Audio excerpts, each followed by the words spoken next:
Assalamualaikum warahmatullahi wabarakatuh. Bismillahirrahmanirrahim. Alhamdulillah wassalatu wassalamu ala Rasulillah wa ala alihi wa sahbihi ajma'in wa ba'd.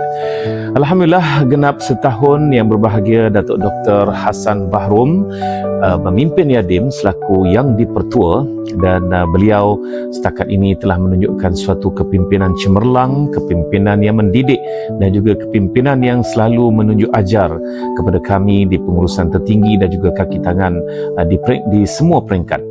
Saya melihat bahawa yang berbahagia Datuk bukan sahaja seorang yang berpengalaman dari sudut pentadbiran dan juga pengurusan, tetapi beliau juga mempunyai wawasan yang jauh ke depan.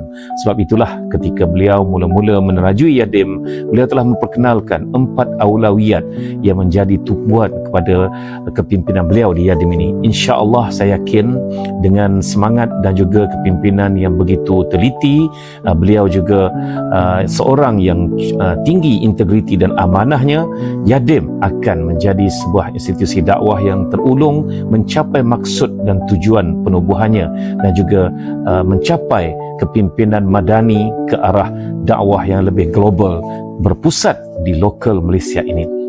Selamat berbahagia Datuk, dan selamat memimpin kami. Berilah tunjuk ajar setiap masa dan ketika. Daripada saya, Zamri Zainal Abidin, Ketua Pegawai Eksekutif Yadim.